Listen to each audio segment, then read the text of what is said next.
Good afternoon. Thank you for joining the National Youth Leadership Council's All About NYLC Programs Webinar. My name is Kalita Bach, and I have the great privilege of not only serving as the CEO of NYLC, but also in welcoming you to the webinar. The National Youth Leadership Council was founded 28 years ago by Dr. James Kielsmeyer. He helped to create and build an organization whose mission is to create a more just, sustainable, and peaceful world with young people, their schools, and their communities through service learning. Over time, the service learning movement has drawn people from all walks of life. Teachers who see the light that comes in on their students' eyes when they realize that they have the power to be part of the solution to a community need. Administrators who know that students learn best when they can apply textbook lessons to real projects. Policymakers who want to reform our education system. Parents who want their children to be active and engaged citizens. And young people themselves who are leaders today, not just sometime in the future. In short, NYLC is ready to respond to pressing needs in our country by positioning young people as leaders in solving problems, both in their schools and in their communities, while also improving both academically and civically, and fortifying service learning as the best strategy to achieve this. With so many different audiences and stakeholders, NYLC's programs are designed to serve and unite different constituencies. We are also working to align our research-based programs under three main areas: developing youth leaders, supporting educators, and advancing the service learning field. Over the next 40 minutes, as you hear from a few members of our talented NYLC staff, please think about how you can connect with our mission and with this movement. I believe that together, we can make a positive impact on all young people, our schools, and our communities. And now, it is my pleasure to introduce Elizabeth Koenig, who leads our Generator Go Green initiative. Elizabeth? Thanks, Kalita. As we continue our webinar today, I just wanted to let everyone know that we'll be going on and off camera as we switch presenters. Also, if you have any questions throughout the presentation, feel free to type them into the chat box, and we will answer them at the end. So as Kalita said, I head up the Generator Go Green initiative at NYLC, and we call it the G3 initiative. And this is a program that NYLC runs, which focuses on delivering STEM service learning, STEM-based focused service learning that addresses environmental sustainability issues in people's communities. If you're unfamiliar with STEM, it stands for Science, Technology, Engineering, and Math. And this program began as part of an Learn and Serve America's K-12 school-based grant program. So today I'm just going to run quickly through some examples of the projects that we've seen our schools doing, and then I'll give you a little bit more of an overview about where we're going with STEM and service learning at NYLC. So schools across the country, mostly middle schools, were given the opportunity to participate in this program, and they chose projects that fit best with their community need, but we ended up seeing that projects fell into a couple different areas, and those areas were energy conservation, urban agriculture, community wellness, and water quality. So first I was going to give you an example of a project at Susan B. Anthony Middle School in Minneapolis, Minnesota. And they focused really around community wellness and what it means to be healthy both as a community and as an individual. So that includes natural, physical, social, cultural, and emotional health. And so Anthony's projects are really interesting because they're not just contained in their science classrooms or their STEM-focused classrooms, they're also contained throughout the curriculum of the school. So example, in the humanities classes, there are curriculum connections that focus on creating a healthy and health-conscious society. In their physical education classes, they connect to the project through an exploration of whole body wellness and food and exercise. And media studies classes, they use technology to share their service locally and globally. Our next example comes from Miles Davis Magnet Academy in Chicago, Illinois. And so these students are using aquaponics to address the issues of nutrition, food availability, economic opportunity in their community. So their school is located in the West Englewood neighborhood of Chicago, which is considered a food desert. And these students are working with local colleges to develop aquaponics as a means of producing food locally and generating new business opportunities in the community. So students support the project by assisting with water testing and the planting and harvesting of vegetables and herbs, and feeding and harvesting of fish. And then in return, the college faculty visit the school to talk with students about aquaponics and then help teachers plan their lessons and integrate math, science, and engineering concepts into the project.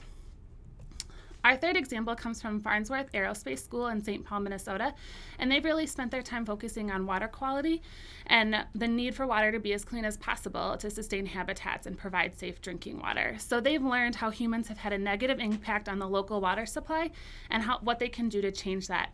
So they've worked with a lot of community partners like the local watershed department, the University of Minnesota, and the DNR to focus on carp population, and they use radio telemetry and robotics to do that. And then they've also worked with master gardeners to learn about shoreline restoration, plant identification, and the specific chemistry and biology lessons that go into that.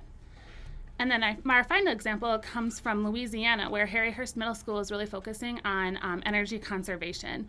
So students at that school have become energy auditors, and they've investigated energy use at the school. So students use specific instruments to collect, organize, and analyze data. They've communicated their findings to school administrators and the local community and kind of provided recommendations for how to help, and discovered ways of saving energy can really help the environment. So with those examples in mind, it becomes really apparent that there's a strong connection between STEM and service learning. NYLC has increased its focus on STEM and has plans to continue to work in the field for many reasons. STEM education has become an increasingly important area of interest in education, especially due to the increasing number of jobs that rely on those skills. According to the National Science Board, the total number of jobs in science and engineering fields will more than double from 2006 to 2016, and that gap is really increasing in girls and minorities pursuing STEM careers. And so NYLC really believes that service learning is an innovative way to work with those students in those areas. So service learning gives students the opportunity to see and understand real-world connections and to learn what they see in their science classroom. So students are able to connect their learning about photosynthesis to the growth in the community garden or ecosystems in their local park. And so it really is able to reach students who might not have otherwise seen STEM as a further education or employment opportunities. So that's kind of an overview. If you have any other questions about STEM and service learning, feel free to contact me at the information below. So I'm going to now pass it on to Jason Stewart, who is going to talk about the most exciting event of service learning world each year. Thanks, Elizabeth. Yes, my name is Jason Stewart, and I'm a Conference and Events Associate here at NYLC, and the exciting event that I'm going to talk about is, of course, the National Service Learning Conference. The National Service Learning Conference is in its 23rd year and is the largest gathering of youth, educators, and service learning practitioners. Over the history of the service learning movement, young people have been at the forefront, generating change in their communities and around the world. The 2012 conference theme, Our World, Our Future, is an opportunity to share how youth passion, creativity, and innovation can address world issues. How all young people must have a nurturing, collaborative, challenging, and safe environment in which to work, learn, and live. A vision of a future where all young people can become effective and visible leaders in their schools, communities, and the world. The conference is the place to explore: how are youth impacting the global water crisis? How are youth helping to end poverty and racism? How have they created positive changes in curriculum and communities across the cultures? What does the research show happens when young people lead the service learning in their field? The 2012 conference themed Our World, Our Future will be held April 11th through the 14th in Minneapolis, Minnesota. This year, NYLC is partnering with Youth Thrive, the Midwest Peace Jam affiliate, to provide a collaborative conference experience. The conference focuses on service learning as a way of teaching and learning that builds academic skills and citizenship while addressing community needs in a genuine way. It convenes teachers and other service learning practitioners, administrators, researchers, policymakers, youth leaders, parents, program coordinators, national service members, community-based organization staffs, and corporate and foundation officers. The conference connects participants with service learning leaders through 3 days of plenary sessions, thought leader series, and service learning projects. With more than 100 workshops, it provides access to new ideas and networking opportunities.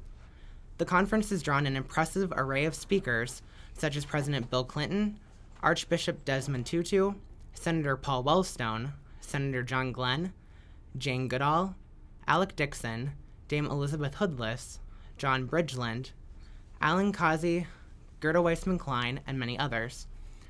The 2012 keynote speakers include Jeffrey Canada, President and CEO of the Harlem Children's Zone Project, and Shirini Bhatti, Nobel Laureate and female judge from Iran.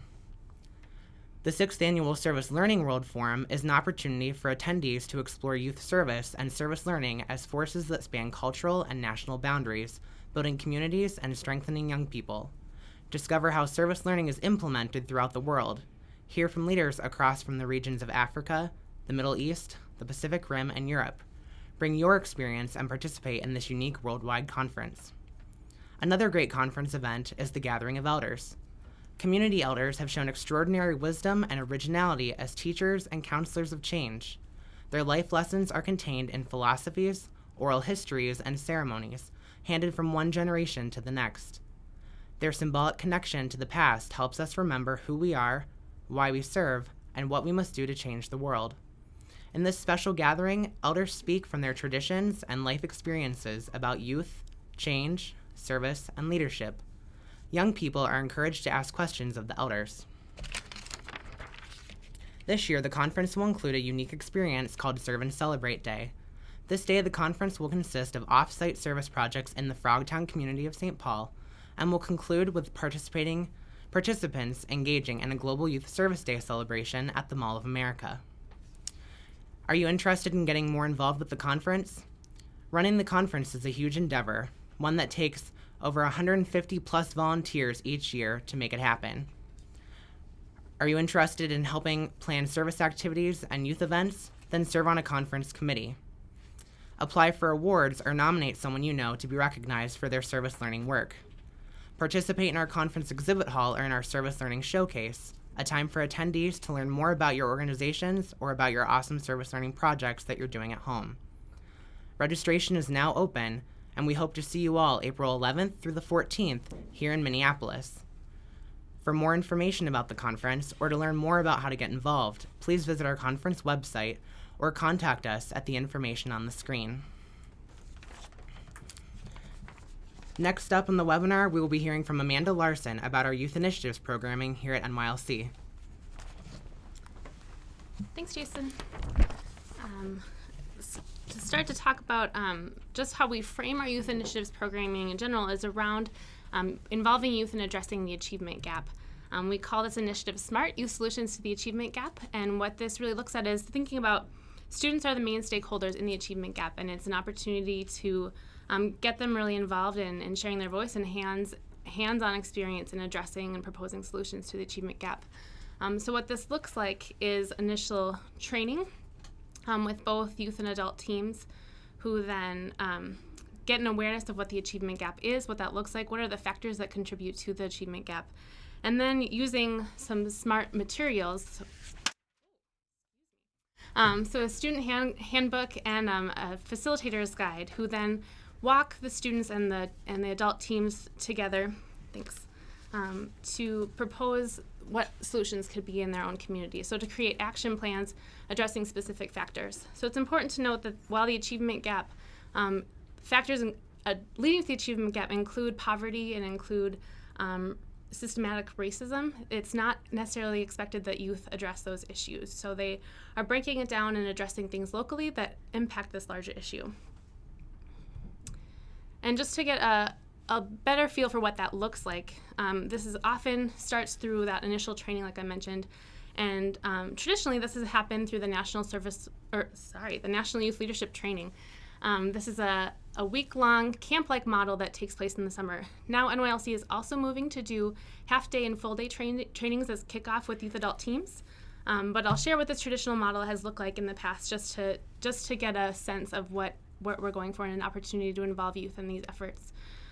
So in the National Youth Leadership Training, youth come for a week of really hands-on simulation and exploring what that looks like, what social equality looks like, racial relations, talking about different cultural differences, and really building kind of this space to have really deep, meaningful conversations. At the end of that week, they are joined by an adult mentor who then goes through their own training, kind of comes together and develop that action plan for how to move forward. So taking the SMART materials and then building out how could they begin to investigate in that own that issue in their own community, maybe by starting out with a school climate assessment, doing a resource mapping of what partners are available and what resources could they connect with, and then really mapping out how do they involve other youth in creating action around this locally. So this has been the traditional model, and to just get a better sense of how this all fits together, here's a little drawing that I think is helpful in going across the board. So we'll start here. I think I can highlight this as we go I'll highlight with a smiley face. We start out here with regional teams coming together. So teams of 3 youth and their adult mentors come together across the nation and come to NYLT, where this smiley face is at now. At NYLT, the regional teams that came together get broken up and they're dispersed among youth teams from across the nation. And this becomes a trainer of trainer model. So this is where they learn about the achievement gap. They I don't think I'm there yet. Sorry. They learn about the achievement gap. They kind of start to build out those plans. And then from there, you kind of see this excited individual who's leaving NYLT.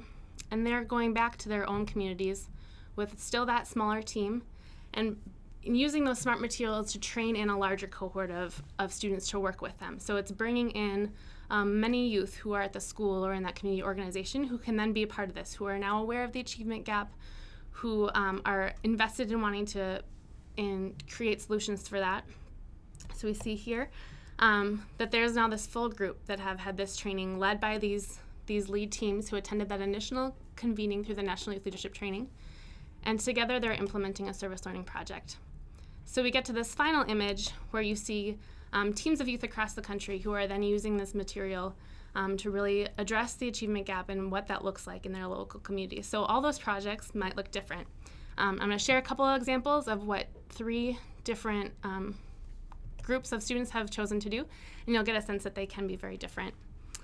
So this group of students from Chicago, Illinois attended the National Youth Leadership Training several years ago, and what they really honed in on as being the issue related to the achievement gap within their own school. It was about student-teacher relationships. So they ended up building a youth council that then worked on team building exercises and creating dialogue between students and teachers to improve that community within their school, and really saw an improvement through those efforts.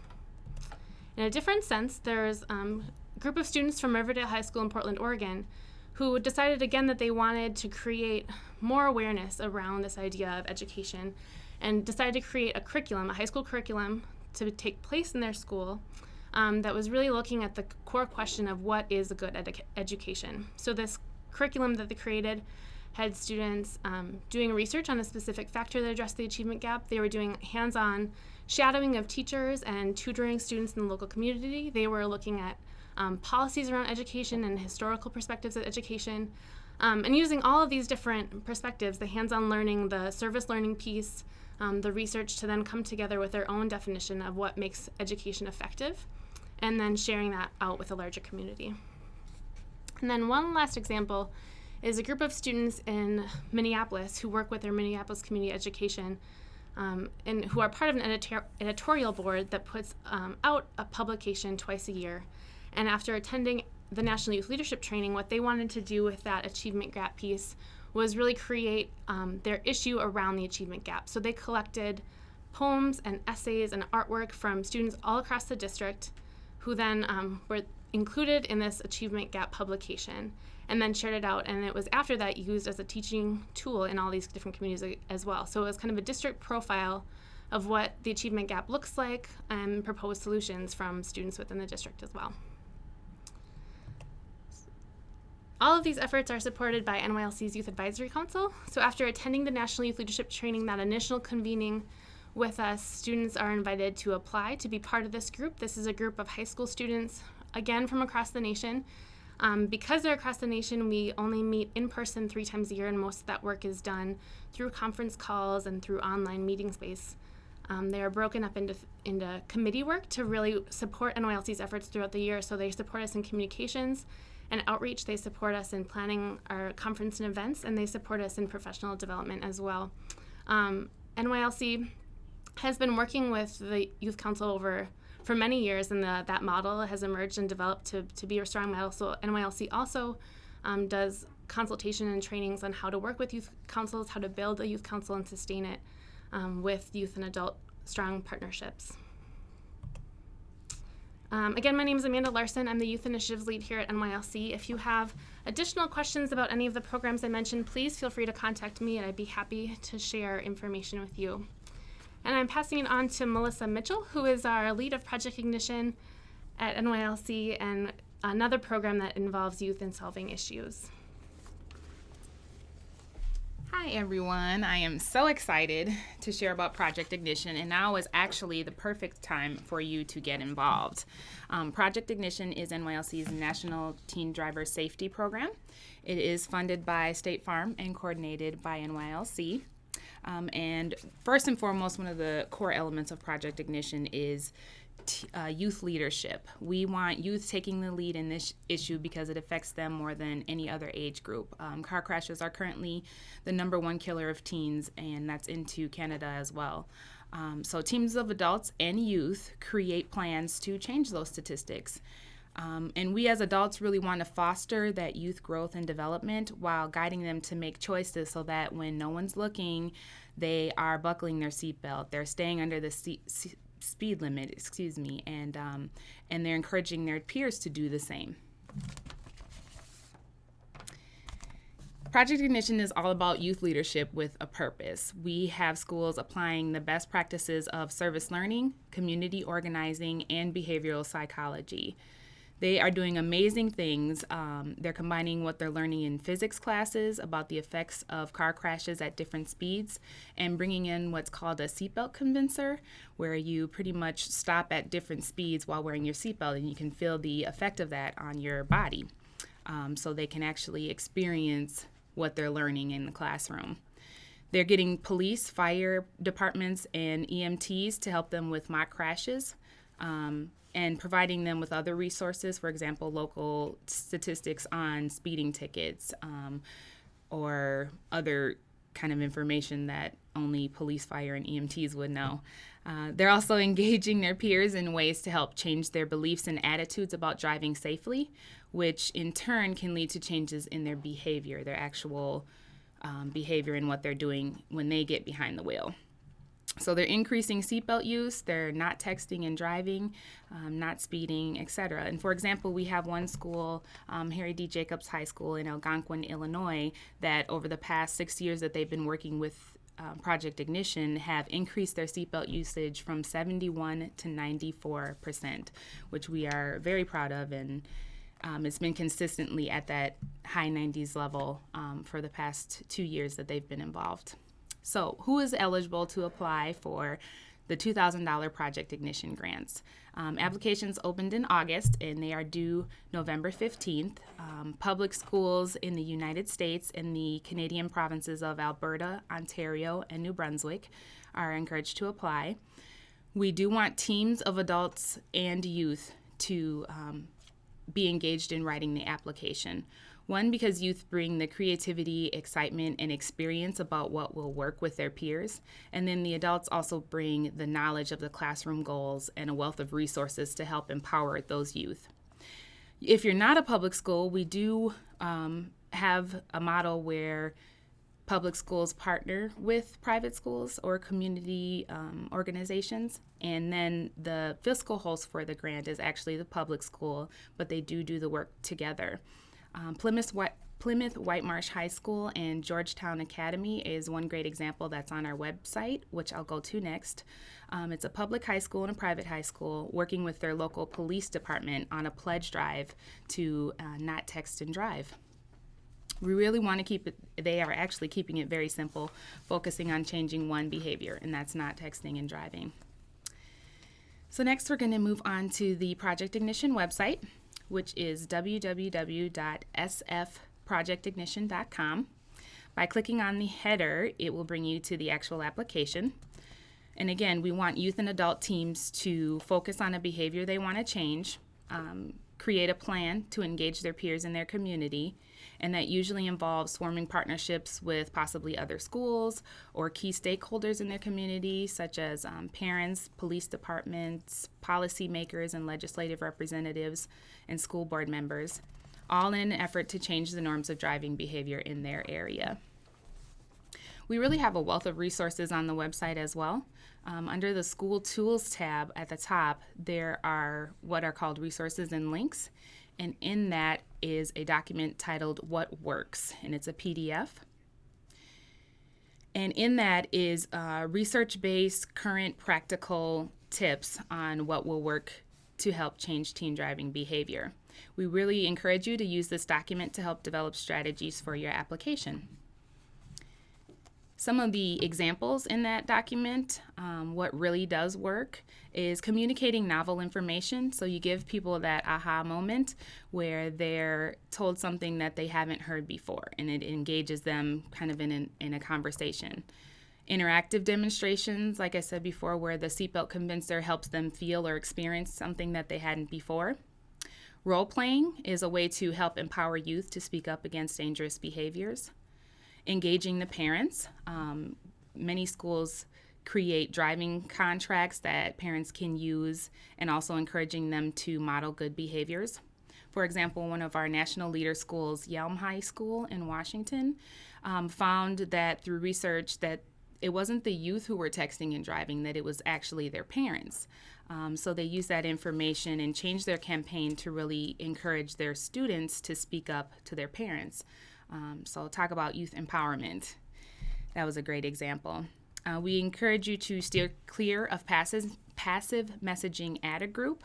And again, peer-to-peer influence is always so important when we're talking about teen driver safety efforts. Young people get talked down to and told what to do by adults all the time, but this program has youth at the helm to create the messages and spread the word that we are young people, we are doing the right things, and we want to encourage our peers to do the same. So they're taking charge, and we're so proud to be supporting that.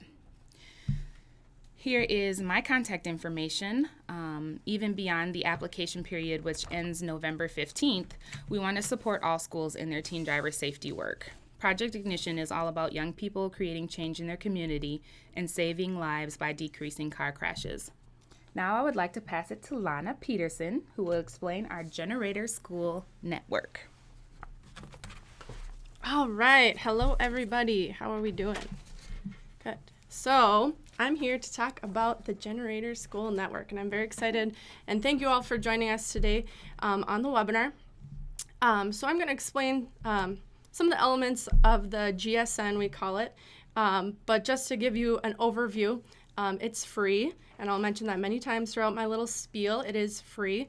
Currently, we have over 1,300 members, and every single day we're gaining more members as more teachers and service learning coordinators find out that this is a really effective tool and a really helpful planning tool. So again, it's free. For the 1,300 members, currently there's over 300 projects, and you can either browse those projects to get ideas for your own service learning, or you could create your own project, which can help you plan and work with other teachers on that project as well.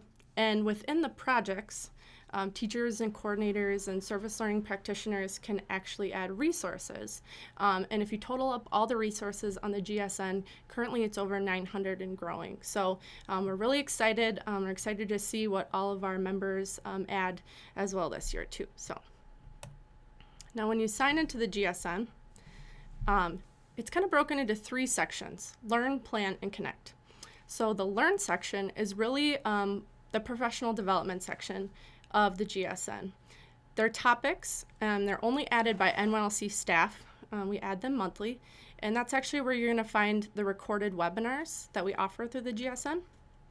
You'll also find the Lift, which is one of our newest and best tools.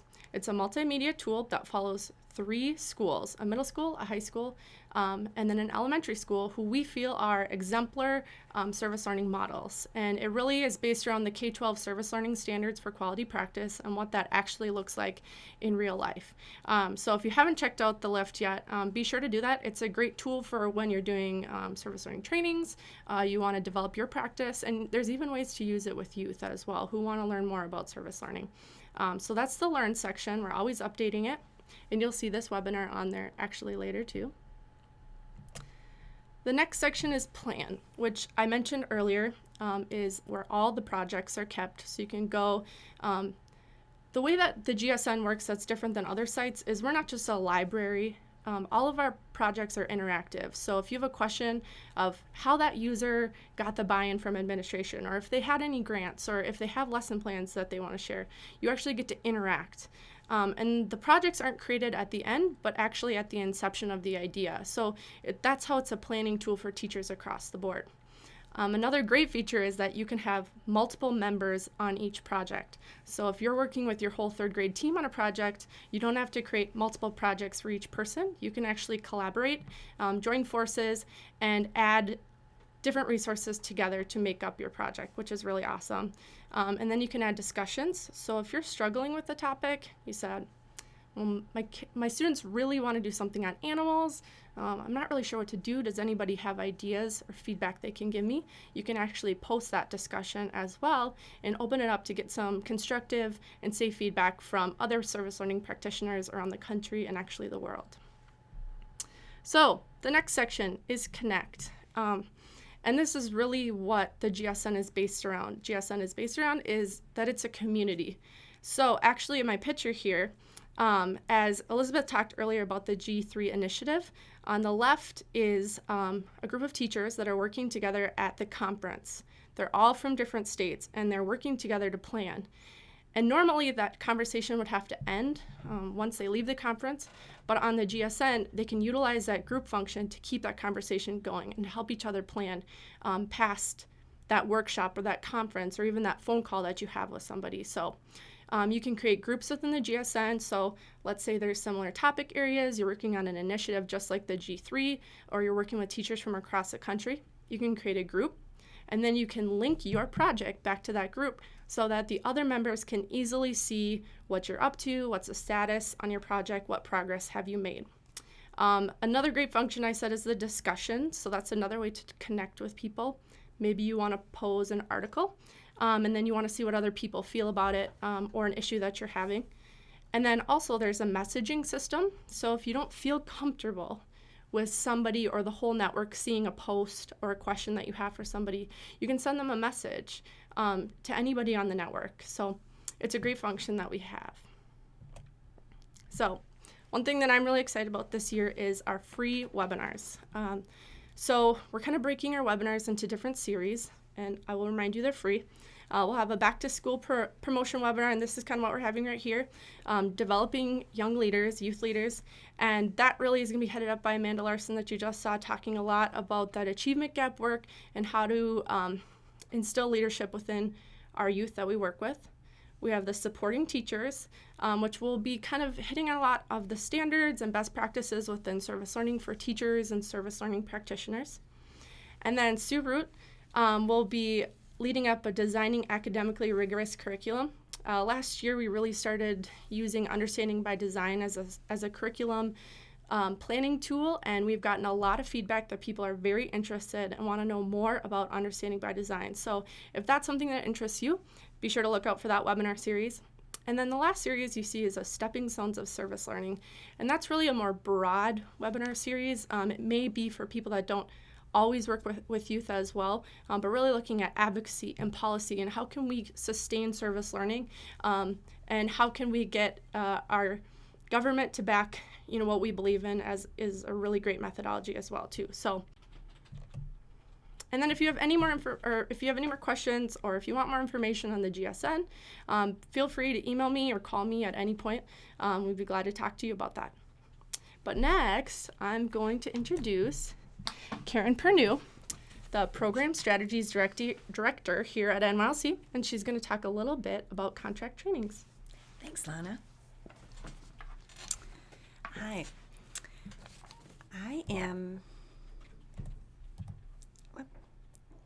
can't make slide move here. I'm here to talk to you about NYLC's training and speaking.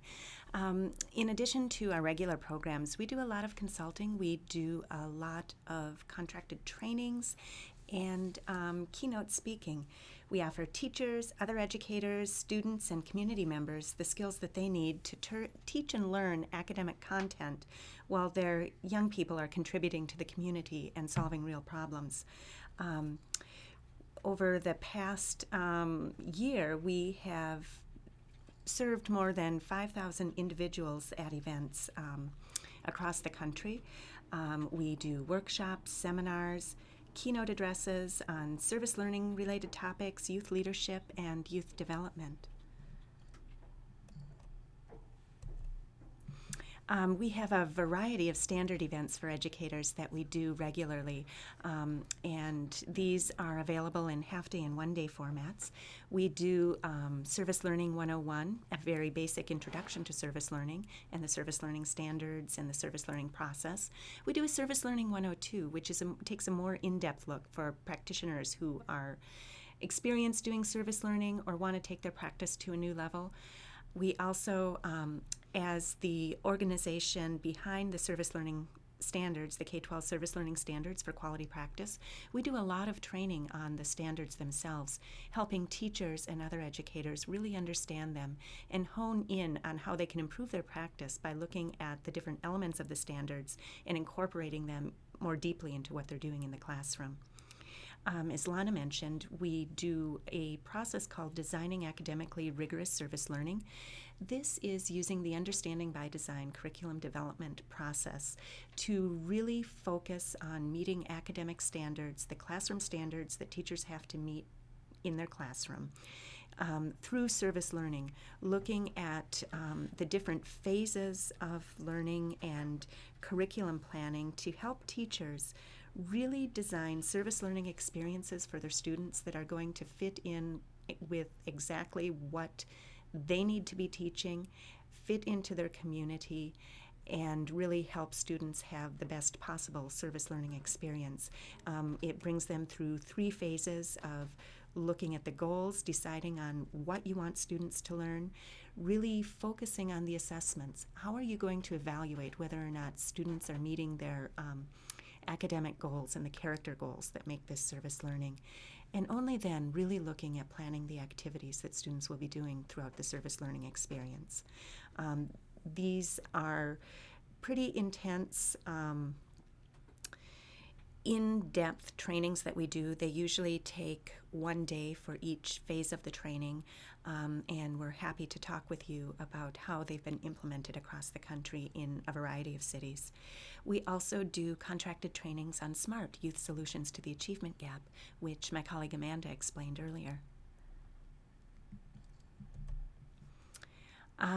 In addition to events for educators and other adult community members, we also do standard events for students. With our staff trainers and our Youth Advisory Council members, we do Service Learning 101 and 102 for youth. We do basic youth leadership activities and trainings and events. We do the SMART, Youth Solutions to the Achievement Gap for young people as well.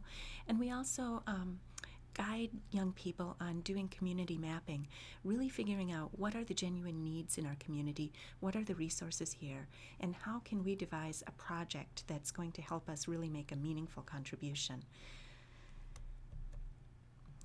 And the other piece that we do very regularly are custom events.